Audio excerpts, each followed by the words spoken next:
오늘은 또 50장, 이사야서 50장 함께 나눠보도록 하시겠습니다. 나 여호와가 이같이 이르노라. 내가 너희 어미를 내어보낸 이혼서가 어디 있느냐? 내가 어느 체주에게 너희를 팔았느냐? 오직 너희는 너희의 죄악을 인하여 팔렸고 너희 어미는 너희의 허물을 인하여 내어보냄을 입었느니라. 내가 왔어도 사람이 없었으며 내가 불러도 대답하는 자가 없었으면 어찌 미뇨? 자, 내가 너희 어미를 내어보낸 이혼서가 어디냐? 너희의 어미는 하나님의 종들을 얘기합니다.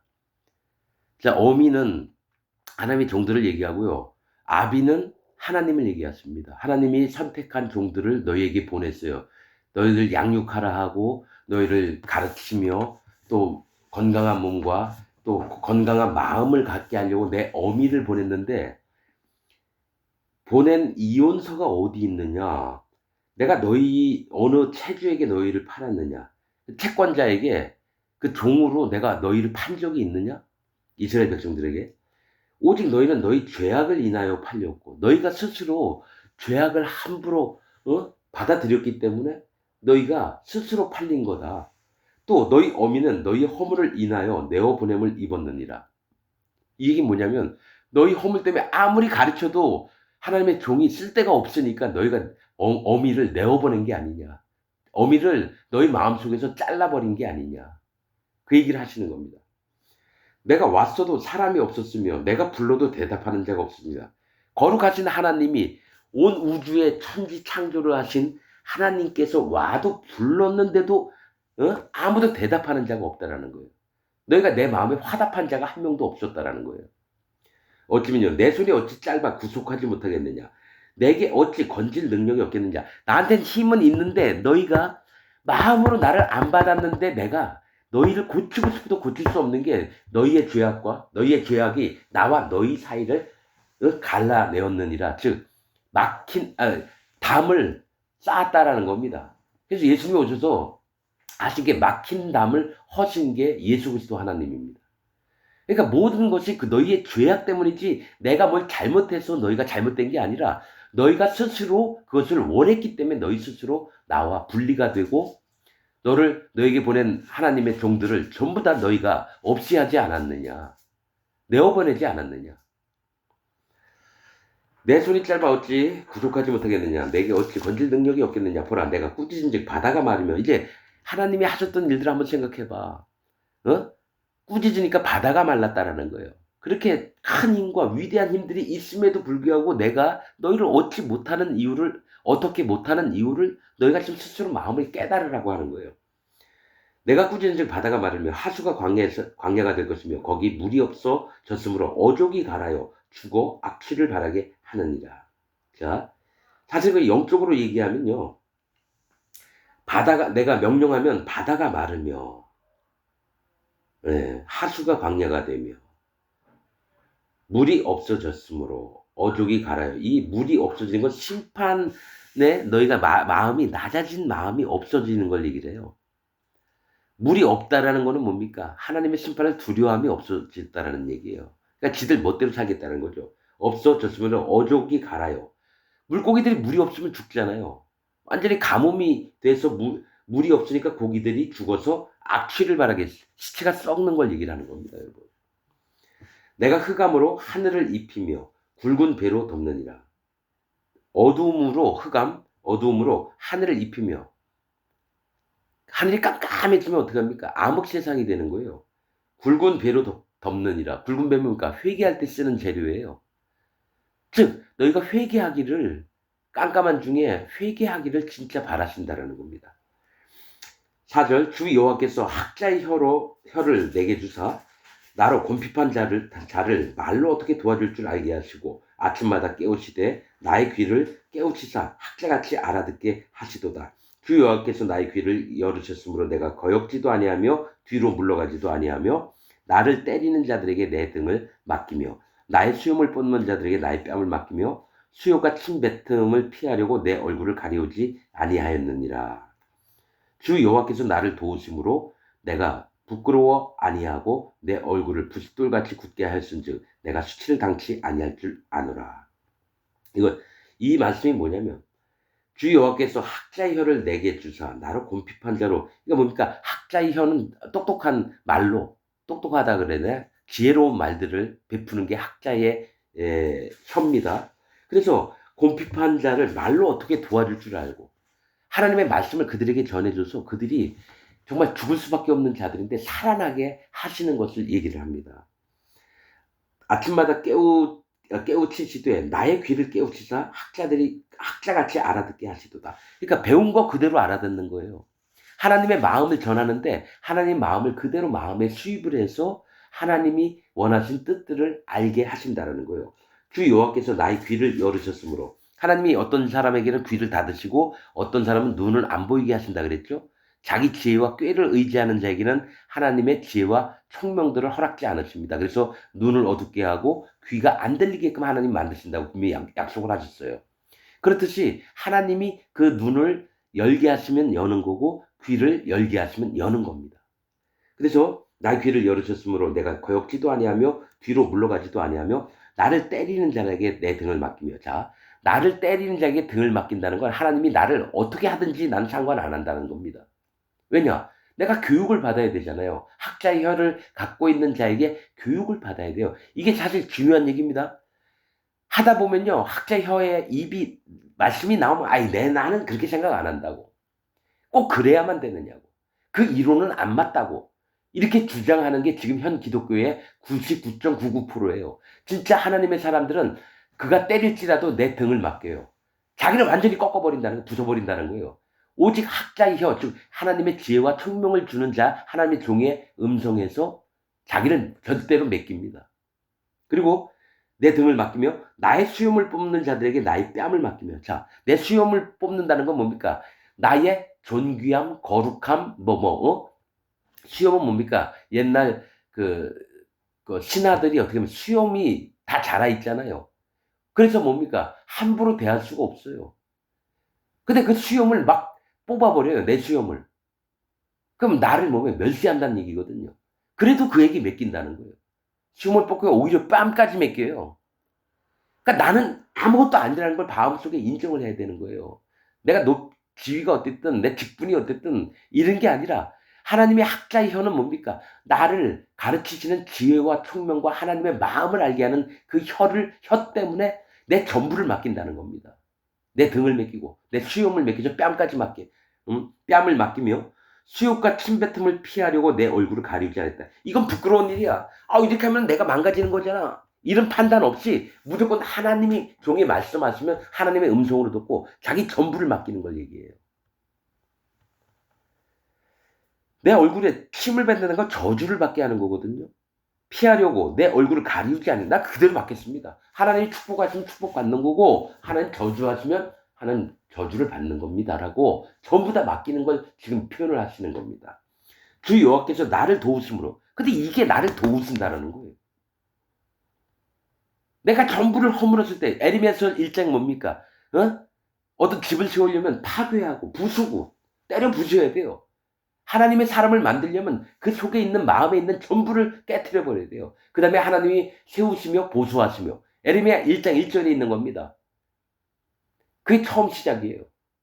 근데 안 부서지려고 그래요, 기독교인들은. 왜 그럴까요? 하나님보다 나를 더 사랑하기 때문에, 내가 믿고 있는 걸 더 사랑하기 때문에, 우상을 더 사랑하기 때문에 하나님 앞에 100% 안 깨집니다. 그래서 알아요. 하나님 종들은 이가 자기를 하나님께 전부 다 맡긴 자인지 아닌지 하나님의 종들은 압니다. 왜냐? 하나님 종이 그렇게 부숴본 적이 있거든요. 전부를 버려야지만 하나님의 진짜 진리의 말씀이 들어와서 나를 고치시고 성령의 인도를 받게 하시는데 안 깨지려고 그래요. 그게 남아있는 자는 하나님 종이 못 됩니다. 그리고 하나님 사람이 안 됩니다. 처음에 하나님 사람이 종의 음성을 듣는 것 같지만 나중엔 거짓자로 바뀝니다. 대부분이 신약의 사도 바울이 복음을 전하면서 망가지어서 하나님 교회를 망가뜨린 자들이 대부분 어떤 자입니까? 전부 다 못 맡긴 자. 자기 마음을 완전히 안 깨뜨린 자가 거짓자로 바뀝니다. 이게 진리의 말씀입니다, 여러분. 주 여호와께서 나를 도우심으로 내가 부끄러워 아니하고 그 얼굴을 부싯돌같이 굳게 하신 자, 나를 도우심으로 내가 부끄러워 아니하고 내 얼굴을 부싯돌같이 굳게 하신 즉 내가 수치를 당치 아니할 줄 아노라. 이거 뭐냐? 부싯돌같이 굳게 하였은즉 내 얼굴을. 자, 내 얼굴을 부싯돌이면 딱딱해요. 그러나 언제든 갈라지죠. 그리고 부싯돌은 뭡니까? 딱 치면 불꽃이 일어요. 언제든지 나타나는 바는 어떻게 해요? 하나님 앞에 심판을 받을 수밖에 없는 자임을. 그래서 하나님 앞에서 부끄러워하지 않는 거예요. 하나님 도우심 때문에. 나는 마음을 낮춘 자라는 거예요. 부싯돌로 내 얼굴을 굳게 한다는 건 뭡니까? 그 전부를 받아들이는 겁니다. 내 얼굴이 부싯돌처럼 변한 것은 하나님의 심판의 하나님이란 걸 전부 다 받아들이고 그 분이 나의 도움이시라는 걸 믿는 거예요. 부싯돌은 뭡니까? 모세를 죽이려고 여호와의 사자가 쳤을 때 누구야? 시보라가 부싯돌을 가지고 그 아들의 양피를 잘라. 이렇게 나옵니다. 부싯돌은 딱 마주치면 불꽃이 일어나는 거예요. 하나님과 하나님이 마주치면 불꽃이 일어나요. 그저 그 불꽃은 심판의 하나님 걸 드러내는 겁니다. 기드온도 항아리 안에 횃불, 불은 심판을 얘기를 해요. 그 자기 깨뜨리고 항아리를 깨뜨리고 횃불을 들었다는 건 하나의 심판이 있다는 것을 믿으라고 얘기를 하는 거고요. 그 다음에 나팔은 하나님의 명령과 음성을 온 세상에 외쳐요. 그럼 미디안이 지들끼리 막 치고받고 싸우고 죽는 거죠. 자기 기준을 믿는 자들이 전부 다 죽어버리는 겁니다.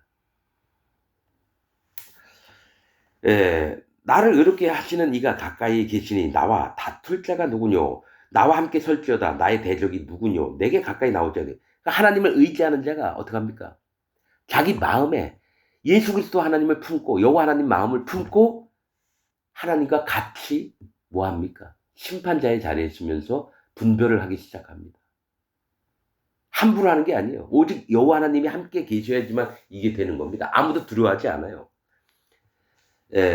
주와 여호와께서 나를 도우시리니 나를 정죄할 자 누구뇨? 그들은 다 옷과 같이 헤어지며 좀에게 먹히리라.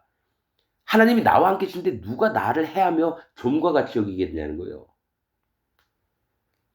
그러니까 이 마음을 품 여호와 하나님 앞에 전적으로 마음을 연합한 자에게는 결코 그를 어떻게 할 수가 없어요. 하나님 지키고 계시는데 그 사람을 악한 자들이 어떻게 합니까? 이게 비밀이에요. 하나님 종이 되는 비밀들이 하나가 전부를 하나님께 맡긴 자예요. 자기게 조금이라도 남아있으면 안 돼요. 10절 너희 중에 여호와를 경외하며 그 종의 목소리를 청종하는 자가 누구뇨? 흑암 중에 행하여 빛이 없는 자라도 여호와의 이름을 의뢰하며 자기 하나님께 의지할지어다. 이거 뭡니까? 하나님을 경외하며 그 종의 목소리를 여호와 하나님을 경외하는 마음에 그 종의 목소리를 청종하는 자가 누굽니까? 분명히 이 땅에는 하나님의 종이 있습니다, 여러분. 그 목소리를 청종하는 자, 하나님의 음성처럼 듣는 거예요. 그 종에게서 나오는 입술에서 나오는 말씀들이 사람의 말이 아니라 하나님의 말씀처럼 듣는 자면은 100% 여호와 하나님의 종이 됩니다. 대를 이어서. 이것도 비밀입니다. 흑암 중에 행하여 빛이 없는 자라도 여호와의 이름을 의뢰하며 자기 하나님께 의지할지어다. 그러니까 깜깜한 데고 환경이 어렵더라도 오직 여호와 하나님을 의지해서 경외하면서 하나님의 종의 목소리를 청종하면서 사는 자는 뭐요? 자기 하나님께 의지할지어다. 불을 피우고 횃불을 둘러띈 자여. 너희가 다 너희의 불꽃 가운데로 들어가면 너희의 피운 횃불 가운데로 들어갈지어다. 너희가 내 손에서 얻을 것이 이것이라. 너희가 슬픔 중에 누우리라. 이건 뭡니까? 심판받을 자들을 얘기를 한다는 거예요. 불을 피우고 그러니까 하나님 의지 안 하고 경외하지 않고 하나님 종의 음성을 듣지 않고 지 멋대로 지가 계획한 대로 사는 사람들은 횃불을 드는 자예요. 자기가 심판자가 되는 거예요. 불을 피우고 횃불을 둘러띈 자예요. 즉 불은 심판을 얘기하는데 자기가 불 만들고 자기가 다 뭐합니까? 재판자의 자리에 서고 판단하며 정죄하며. 그래서 끝에 하시는 말씀이 뭡니까? 슬픔 중에 누우리이다. 이게 뭡니까? 구원 못 받는다는 얘기예요. 하나님 말씀 하나하나를 보면서 얼마나 정확한지 몰라요. 여러분. 자, 바로 51장으로 넘어가겠습니다. 의를 쫓으며 여호와를 찾아 구하는 너희는 나를 들을지어다. 그러니까 하나님을 경외하는 자들에게 하시는 말씀입니다. 너희를 떠낸 반석과 너희를 파낸 우묵한 구덩이를 생각하여 보라. 자, 너희를 떠낸 반석이면 뭡니까? 반석과 너희를 구원해 놓은 여호와 하나님과 너희를 파낸 우묵한 구덩이를 생각하여 보라. 너희를 파낸 하나님이 파셨는데 우묵한 구덩이는 뭡니까? 내가 어떠한 자인가를 기억해 보라는 겁니다. 우묵한 구덩이는 뭡니까? 옛날에 어려움, 고난 겪고 함정에 빠져서 허우적대고 고통스럽게 살아왔던 삶을, 즉 그런 와중에서 너희를 건져내신 여호와 하나님을 기억해 보라는 겁니다, 여러분. 너희 조상 아브라함과 너희를 생산한 사라를 생각하여 보라. 아브라함이 혈혈단신으로 있을 때 내가 부르고 그에게 복을 주어 창성케 하였느니라. 대저 나 여호와가 시온을 위로하되 그 모든 황폐한 것을 위로하여 그 광야로 에덴 같고, 그러니까 낙원 같고 그 사막으로 여호와의 동산 같게 하였나니 그 가운데 기뻐함과 즐거움과 감사함과 창하는 소리가 있으리라. 자, 하나님을 의뢰하는 자, 의를 쫓으며 여호와를 찾아 구하는 자는 아브라함과 사라의 이 믿음처럼 홀로 단신으로 떠났어도 여호와 하나님만을 믿고 여러분 출발을 했습니다. 하갈이 아니죠. 하란 땅에서 75세 때 떠났습니다. 네 본토 아비의 집을 떠나라. 근데 갈 수 없는 중에 아브라함이 하나님의 음성을 듣고 따라 나갔다라는 거죠. 믿음으로. 혈혈단신 있을 때에 기뻐함과 즐거움과 감사함과 창하는 소리를 있으리라. 4절 내 백성이여 내게 주의하라. 내 나라여 내게 귀를 기울이라. 즉 청종하는 마음을 갖기를 원하는 겁니다. 하나님의 음성을. 이는 율법이 내게서부터 바라는 것입니다. 율법은 뭡니까? 율법은 613가지의 계명이 있죠. 예? 10계명도 있지만은 자, 율법이 내게서 바랄 것입니다. 내가 내 공의를 만민의 빛으로 세우리라. 율법이 빛이 됐다는 거예요. 율법은 하나님의 마음입니다, 여러분. 여러분, 율법을 지키느니 마느니 그렇게 쪼잔하게 얘기하는 사람들, 성경에 그런 게 있다고 신약 들이대면서 수준 한참 안 되는 놈들이에요. 율법에는 여호와 하나님을 사랑하고 네 이웃을 네 몸같이 사랑하는 게 제일 큰, 그게 뭐가 잘못됐나요? 근데 바리새인들처럼 행위의 법에 묶여서 의문의 법에 묶여서 하니까 하나님께서 사도 바울을 통해서 그건 아니다 얘기를 하는 거고, 오직 뭡니까? 할례도 마음에 하는 거고, 율법의 1.1력이라도 땅에 떨어지지 아니하리라 예수님이 얘기했어요. 그럼 율법을 사랑해야 되죠. 그럼 하나님 마음 중심을 아는 게 율법이에요. 지키고 안 지키고 이런 것보다 하나님의 마음을 알려고 하는 게 율법이에요. 그래서 온전한 마음을 하신 말씀들은 마음에 두고 또 그 마음의 기조와 함께 이 땅에 살아나가면서 여호와를 경외하고 이렇게 살게 했는데 율법 개무시하려고 그래요. 바리새인들 때문에. 그러니까 바리새인들이 하는 일이 뭐냐면 하나님 말씀을 믿지 못하게 하는 역할을 하는 게 바리새인들, 하나님 잘 믿는다고 하는 자들이 만드는 결과물이 뭡니까? 율법을 무시하게 만드는 거예요. 그들로 인해서. 여러분들도 바리새인의 기준에 흔들리면서 어떡합니까? 율법은 개무시하려고 그러잖아요. 근데 하나님은 뭐라고 하냐면 율법이 내게서 나왔더라고 얘기한다는 거죠. 예? 내가 내 공의를 만민의 빛으로 세우리라. 내 의가 가깝고 내 구원이 나갔은즉. 즉 하나님의 의가 가깝고 하나님이 구원하시려고 하는 마음이 이미 이르렀은즉 내 팔이 만민을 심판하리. 왜 갑자기 구원과 심판을 하나요? 여기 안 들어오는 자는 구원을 하고 안 들어오는 자는 율법의 공의로 심판을 하겠다는 거죠. 율법의 공의가 뭔지 아십니까? 하나님은 공의하시다. 눈에는 눈, 이에는 이예요. 그게 공의입니다. 더 깊이 얘기를 할 수도 있는데 그 시간 오래 걸리니까 많이 설교를 했습니다. 여러분, 하나님의 의가 뭔지. 긍휼히 여기는 자는 긍휼히 여김을 받을 것이요. 이게 율법의 의입니다. 하나님의 의예요. 공평이에요. 공의예요. 그런데 뭡니까? 한 나라를 쳐들어가서 업신여기고 만홀히 여기며 그 백성들을 전부 다 칼로 죽이며 부녀의 배를 갈라서 그 아이를 끄집어내서 죽입니다. 그러면 하나님이 똑같이 당하게 하시겠다는 거예요. 눈에는 눈, 이에는 이.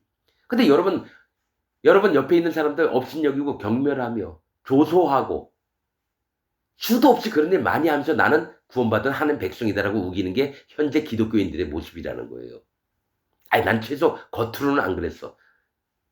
아닙니다. 여러분, 근본 마음을 볼 수 있는 자가 여호와 하나님을 만납니다. 자기 어둠을 확실히 보는 자가 여호와 하나님을 만납니다. 그걸 못 보면 소경이고 소경에서 눈을 떠야 되는데 난 아직 괜찮아 이러니까 소경으로 그냥 있는 거예요. 너희가 소경되었다면 보려니와 너희가 본다고 하니 그저 있느니라. 예수님 얘기가 그거예요. 지금 기독교인들한테 하시는 얘기입니다.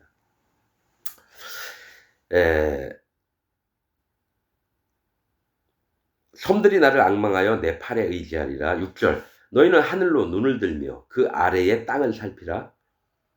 하늘이 연기같이 사라지고 땅이 옷같이 헤어지며 거기 거한 자들이 하루살이같이 죽으려니와 나의 구원은 영원히 있고 나의 의는 폐해지지 아니하리라 하리라. 이건 마지막 때를 얘기하는 겁니다. 너네 하늘을 바라봐. 하늘이 이 뭐죠? 연기같이 사라지는 거예요. 왜냐면 하나님이 이 하늘을 똘똘똘똘 말아서 없애신다 그랬어요. 이 마지막 때. 이 땅에 있는 자들을 다 심판하고. 자, 7절 의를 아는 자들아 마음에 내 율법이 있는 백성들아. 즉 하나님의 의를 알고 율법을 그 마음에 둔 백성을 얘기합니다. 너희는 나를 듣고 사람의 회방을 두려워 말라. 사람의 비방이 놀라지 말라. 그들은 옷같이 조맥에 먹힐 것이며 그들은 양털같이 벌레에게 먹힐 것이로되 나의 의는 영원히 있겠고 나의 구원은 세세에 미치리라. 여호와의 팔이여 깨소서 깨소서 능력을 베푸소서 옛날 옛 시대에 깨신 것 같이 하소서. 라합을 점이시고 용을 찌르신 이가 어찌 주가 아니시며 바다를 넓고 깊은 물을 말리시고 바다 깊은 곳에 길을 내어 구속 얻은 자들로 건너가게 하신 이가 어찌 주가 아니시나이까. 여호와께 구속된 자들이 돌아와서 노래하며 시온으로 돌아와서 그 머리 위에 영영한 기쁨을 쓰고 즐거움과 기쁨을 얻으리니 슬픔과 탄식이 달아내로다. 이게 뭡니까? 의를 구하는 너희에게 하나님이 하시는 말씀입니다. 12절 가라사대 너희를 위로하는 자는 나연을 너는 어떠한 자에게 죽을 사람을 두려워하며 풀같이 될 인자를 두려워하느냐. 자, 너희를 위로할 때는 여호와 하나님이 오늘 너희가 왜 풀같이 죽을 자들을 왜 겁내하고 두려워하느냐. 하늘을 펴고 땅의 기초를 정하고 너를 지은 자 여호와를 어찌하여 잊어버렸느냐. 너를 멸하려고 예비하는 저 학대자의 분노를 어찌하여 항상 종일 두려워하느냐. 학대자의 분노가 어디 있느냐. 결박된 포로가 속히 놓일 것이니 죽지도 아니할 것이요 구덩이로 내려가지도 아니할 것이며 그 양식이 픽절하지도 아니하리라. 이거 뭐냐면 하나님 앞에서 돌아온 자들이 하나님을 두려워하고 마음을 낮추고 하나님께 연합이 되어 있는데 사람들을 포악자들을 보고 약탈자들을 볼 때 어떡합니까? 두려워서 자꾸 떤다라는 거예요. 그럴 필요 없다라는 거예요. 오히려 너를 구속하고 너희를 건져낼 자가 나인데 왜 저들을 무서워하느냐 이거죠. 결박된 포로가 속히 놓일 것이니 결박된 포로가 뭡니까? 남한테 묶여있던 고난 중에 있던 모든 자들을 하나님이 속히 놓일 종에서 하나님이 건져낸다는 겁니다. 죽지도 아니할 것이요 구덩이로 내려가지도 아니할 것이요 그 양식이 픽절 양식이 완전히 끊어지지도 아니하리라. 나는 네 하나님 여호와라. 바다를 저어서 그 물로 흉용케 하는 자니 내 이름은 만군의 여호와니라. 내가 내 말을 네 입에 두고 내 손그늘로 너를 덮었나니 이는 내가 하늘을 펴며 땅의 기초를 정하며 시온에게 이르기를 너는 내 백성이라 하려 하였음이니라. 너는 내 백성이기 때문에 누가 너를 못 건드리게 할게. 이 얘기를 하신다는 거죠. 여호와의 손에서 그 분노의 잔을 마신 예루살렘이여 깰지어다 일어설지어다 네가 이미 비틀거름 치게 하는 큰 잔을 마셔 다하였도다. 그러니까 분노의 잔을 마신 예루살렘은 뭔가 심판을 하신 하나님께 이게 흠뻑 취해가지고 비틀비틀해서 그 진노의 대상이 됐다라는 거예요. 네가 낳은 모든 아들 중에 너를 인도할 자가 없으며 너의 양육한 모든 아들 중에 그 손으로 너를 이끌 자가 없도다. 너희가 뭐 아들을 뭐 낳든지 못든지 너희를 이끌 자가 없다라는 거죠. 왜냐? 너희가 워낙 하나님 앞에 망가져 있기 때문에 이 두 가지 일이 네게 당하였으니 누가 너를 위하여 슬퍼하랴. 곧 황폐와 멸망이요. 황폐와 멸망 두 가지 일 기근과 칼이라. 하나님이 얘기했어요. 칼과 기근과 온역과 그런 부분을 얘기하신 적이 있습니다. 기근과 칼이라. 내가 어떻게 너를 위로하랴. 네 아들들이 곤비하여 그물에 걸린 영양같이 온 거리 모퉁이에 누웠으니 그들에게 하나님의 분노와 네 하나님의 견책이 가득하였도다. 하나님께 심판받을 징계를 받는 유다와 예루살렘을 보는 겁니다. 그러므로 너 곤고하며 포도주가 아니라도 취한 자여 이 말을 들으라. 네 주 여호와 그 백성을 신원하시는 네 하나님이 이같이 말씀하실 때 보라. 내가 비틀거름 치게 하는 잔 곧 나의 분노의 큰 잔을 네 손에 거두어서 너로 다시는 마시지 않게 하고 그 잔을 너를 곤곡해 하던 자들의 손에 두리라. 그들은 일찍이 네게 이르기를 엎드리라 우리가 넘어가리라 하던 자들이라. 너를 넘어가려는 그들의 앞에 네가 네 허리를 펴서 땅 같게 거리 같게 하였느니라 하시니라. 이거 뭐냐면 이제 너희가 비틀비틀 취했느냐? 너희 심판의 대상이야. 그런데 내가 너희를 구원하고 너희가 마시던 심판의 잔들을 이방 족속에게 줘서 그들이 실컷 먹고 취해서 내가 그들을 심판할게. 그 얘기를 하신다는 겁니다. 그러니까 이스라엘 백성들이 하나님 앞에서 우상을 섬기고 범죄하고 이랬던 것들을 싹 걷어서 다른 나라로 넘어가게 하고 너희는 내 백성을 삼기를 원한다는 것을 지금 얘기를 하고 계십니다. 연희에서 또 계속 얘기를 하고 그래야 될 텐데 시간도 그렇고 그렇습니다. 여러분 51장까지 우선은 마치고 다음 시간에 52장을 하도록 하겠습니다.